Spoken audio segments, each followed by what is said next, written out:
Olá, amigo espectador do Formiga na Tela, seja bem-vindo a mais uma edição do nosso videocast semanal. Hoje a pauta é literatura e nós vamos falar sobre um clássico da ficção científica, A Mão Esquerda da Escuridão.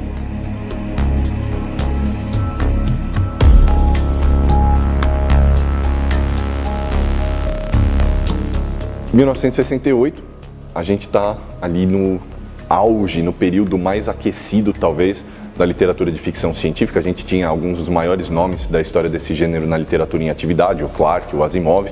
A New Wave britânica já tinha ocorrido. Exato.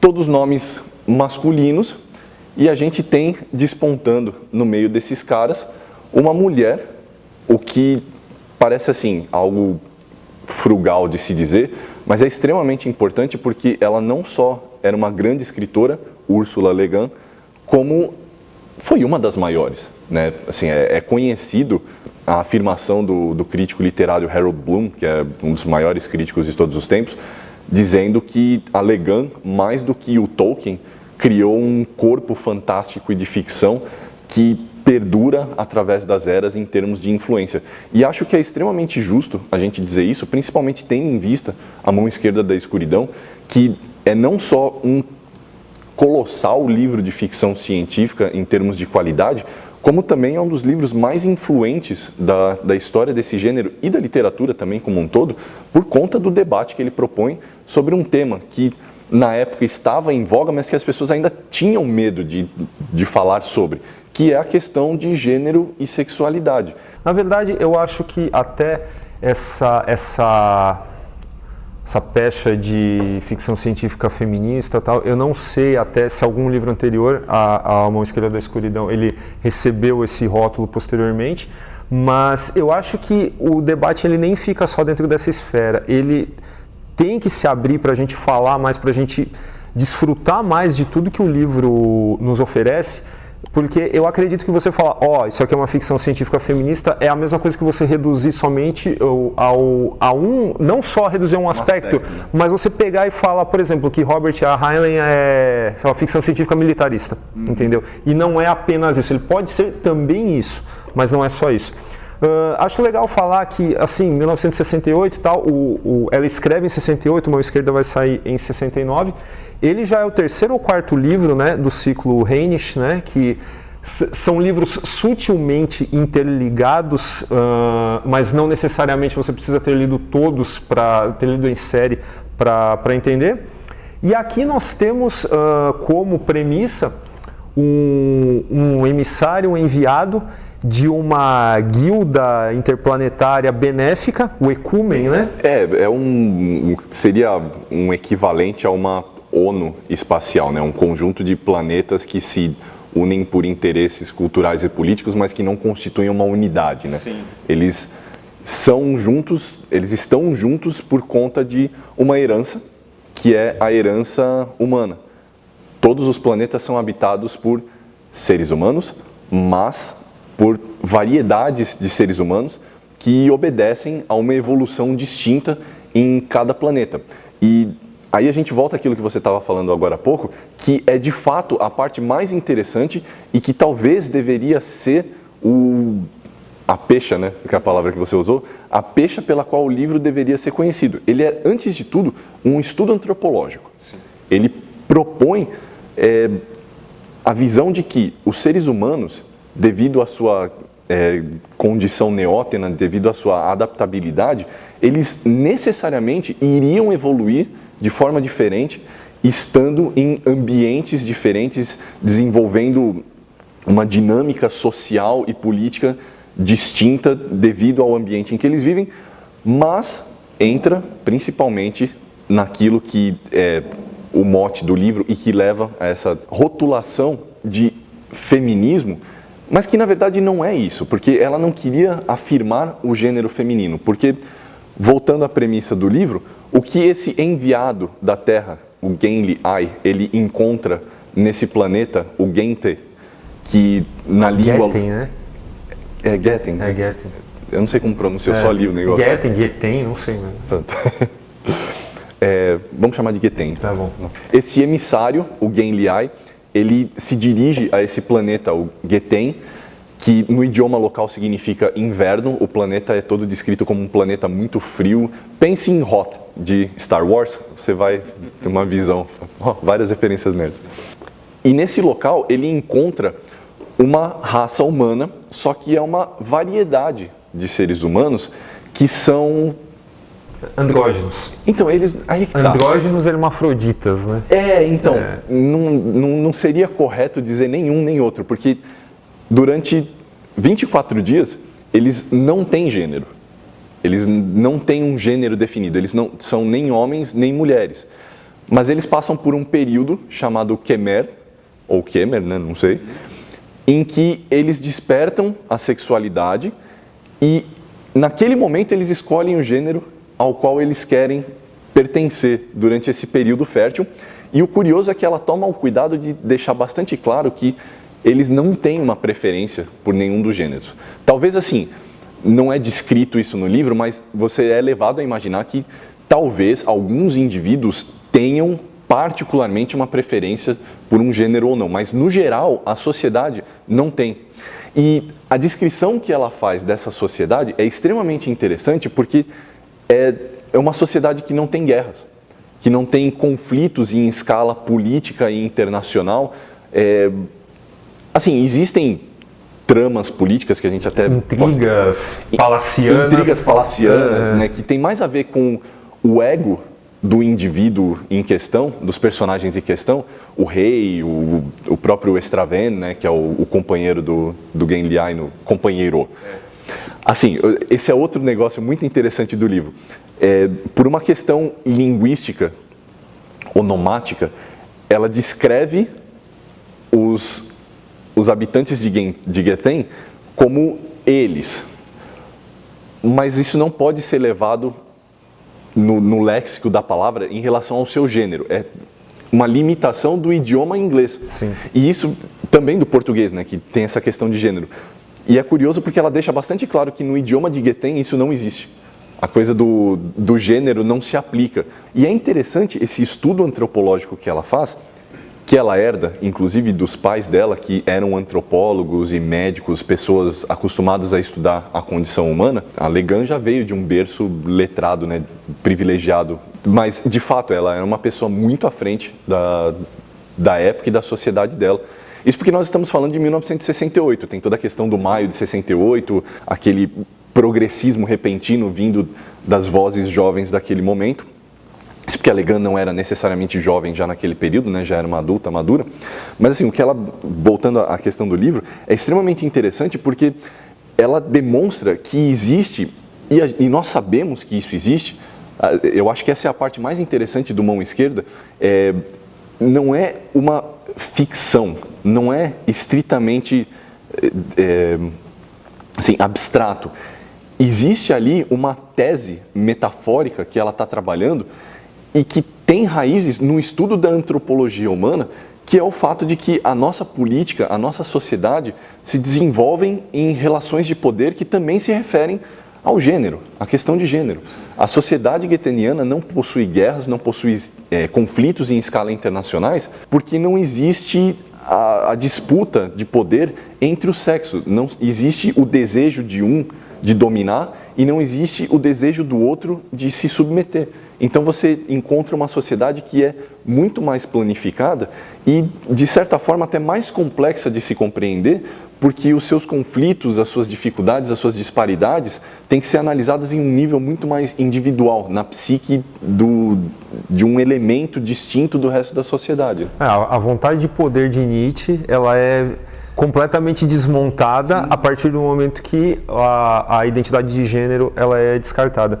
O que eu acho legal é que, apesar de tudo, a gente tem que citar as dificuldades de comunicação, de relacionamento que o Gimli tem dentro dessa sociedade, que ela está dividida. E o planeta está dividido, assim, até onde a gente enxerga no recorte, a gente sabe que é uma boa parte do planeta, mas não sabemos se é todo o planeta, né?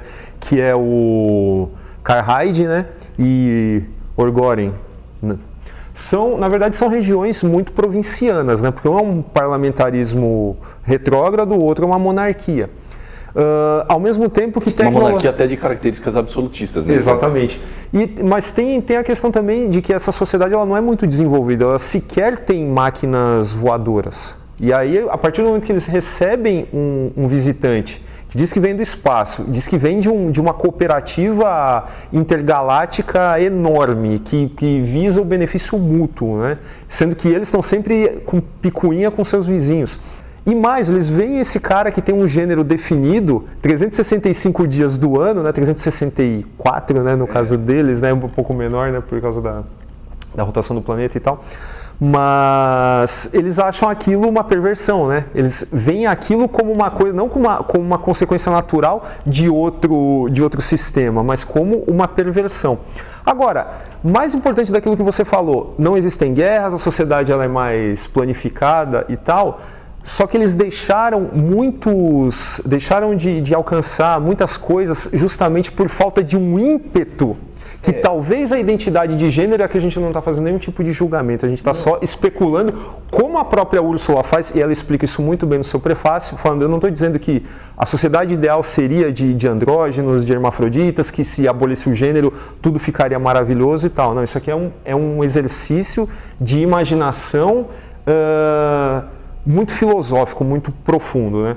Então, eu acho que é legal a gente pesar isso também, né? Porque o ímpeto, essa questão de masculino e feminino também acaba gerando coisas positivas dentro de uma sociedade em geral, dentro de um povo, dentro de uma espécie, né? Isso é uma das influências alegadas dela, enquanto escritor, enquanto indivíduo, não necessariamente no livro, embora nós vejamos nesse aspecto que você mencionou, isso muito claro. Ela estudava filosofias orientais e ela era particularmente próxima do taoísmo, que estuda muito essas relações entre as forças positivas, negativas, o forte e o fraco, e nessas filosofias orientais a gente entende que quando a gente define como forte e fraco, dominante e submisso, a gente precisa suspender essa questão da relação de poder, porque nessas filosofias eles são complementares. Basta você pensar na figura muito comum que todo amigo espectador já deve ter visto, do Yin e do Yang, que tem aquelas imagens preta e branca, mas com uma bola preta no branco e uma bola branca no preto, que indica justamente a presença do forte no fraco, do fraco no forte, num ciclo eterno de constante mutabilidade. Apenas o tal, a perfeição, é permanente, todo o resto é impermanente. Mas assim, deixando essa parte mais esotérica de lado, como ela aplica isso naquela sociedade? Nisso que você acabou de mencionar. Quando a gente fala da questão de identidade de gênero, a gente precisa fazer algumas distinções. Identidade de gênero é diferente de orientação sexual, que é uma coisa assim que qualquer pessoa que já tenha se dado ao trabalho de entender um pouquinho sobre o desenvolvimento da sexualidade humana, sabe que nós não vivemos em categorias absolutas e definidas. Existe um espectro pelo qual você pode, inclusive, transitar durante a sua vida. E isso não é certo nem errado, mas existe essa tendência humana, por diversas questões culturais e históricas, religiosas inclusive, de tentar categorizar e cristalizar essas definições. E o que ela faz com os getenianos é muito interessante, porque ela não é ingênua. Eu acho que isso é importante a gente deixar bastante claro. A Legan não é ingênua. Não é pelo fato de que na maior parte do tempo eles não têm um gênero definido que aquela sociedade não tem falhas. Então, de fato, essa falta do ímpeto da definição de um gênero acaba se transformando, na maior parte do tempo, em uma certa apatia, como se o gênero tivesse diretamente ligado à questão do desejo. E sendo o desejo o motor das ações humanas, a sociedade geteniana é uma sociedade que se move menos, que se desenvolve menos porque ela tem menos desse ímpeto. Eu acho extremamente importante a gente ler Mão Esquerda da Escuridão hoje em dia, porque nos oferece essa perspectiva. Quando os getenianos eles nos demonstram que eles conseguem ser, como você disse, preconceituosos, de certa forma, nacionalistas, xenófobos em relação ao Gimli, né, que é um elemento externo ao planeta deles, e eles reagem na maior parte do tempo com desconfiança, com até hostilidade. Né? Eles não têm... Eliminou-se a vaidade, mas um certo tipo de ambição, um certo tipo de ciúme persiste, né, dentro de... Existe... Eu não sei nem se é ambição ou ciúme, cara. é aquela noção de que toda sociedade, para existir, ela precisa de um sentimento de pertencimento. Você precisa criar um laço de conexão com a pessoa que está próxima a você, para que você consiga se comunicar da mesma forma com ela. Só que conforme as sociedades se desenvolvem em bolsões distintos geograficamente, historicamente, culturalmente, as pessoas daquele grupo passam a se identificar de uma tal forma que elas não conseguem mais criar conexão com pessoas de outro grupo. E essa falta de conexão, por conta desse ímpeto de pertencimento a uma sociedade, acaba se tornando hostilidade ao outro que é diferente. E isso não está necessariamente relacionado à vaidade ou ao ego, mas sim ao sentimento de pertencimento daquela sociedade. Nós somos nós, eles são os outros. É interessante falar essa questão do outro, né? O problema é o outro. Puxando para Jung, cuja que também é uma das influências dela, né? Com toda certeza, até porque na psicologia analítica o que é postulado é que psiquicamente todo ser humano é andrógeno, né? Então a gente tem aí uma certa alegoria psíquica no povo de Guetem. E mais legal ainda, cara, se você parar para pensar que a força primordial, então, de qualquer espécie autoconsciente, não é a sua diferenciação de gênero, no caso de Jung, ânima e ânimos, né, que eles não têm, justamente por causa da sua condição, né? Da sua condição biológica, mas eles têm a projeção de sombra. Sim, o que aliás eu acho um argumento extremamente interessante nessa metáfora que a Legan usa, porque ela distingue, ela separa completamente a noção de que a identidade de gênero, a sexualidade de um indivíduo implica em alguma questão moral. O que lembra muito a introdução do Ética Prática do Peter Singer, que foi extremamente polêmico nos anos 70, quando na sua introdução ele deixa bastante claro que ele não vai tratar sobre questões sexuais no seu livro, justamente porque o sexo não implica em nenhuma questão moral. Toda questão moral é um construto social, psíquico, que não está relacionado à sexualidade enquanto biologia, que é um argumento que aqueles que detratam a exploração da identidade de gênero e das orientações sexuais negam veementemente, mas sem nenhum argumento, porque esse argumento não é possível. E essa metáfora que a Legan usa, acho que demonstra brilhantemente, coerentemente, como um ser humano, usando a sua expressão junguiana, ainda consegue projetar a sua sombra, mesmo sem estar diretamente relacionado à questão do ânimos ou do ânima. E, cara, é brilhante, simplesmente brilhante. Luz é a mão esquerda da escuridão, e a escuridão a mão direita da luz. Dois são um, vida e morte, unidas como amante no Kemer, como mãos entrelaçadas, como o fim e a jornada. Bonito. Levanta o cara da cadeira. Arrepiou. A fórmula da comunicação envolvente. Você aprendeu com? Márcio Seixas. Muito obrigado. O fluxo de carinho não para. Você gostou do nosso vídeo? Não deixe de curtir e se inscrever no canal. Compartilhe. Não deixe de procurar a gente na nossa página do Facebook. Entre no nosso site formigaelétrica.com.br. Se você tem alguma dúvida, sugestão ou crítica, mande um e-mail para natela@formigaelétrica.com.br. É isso aí. Até semana que vem.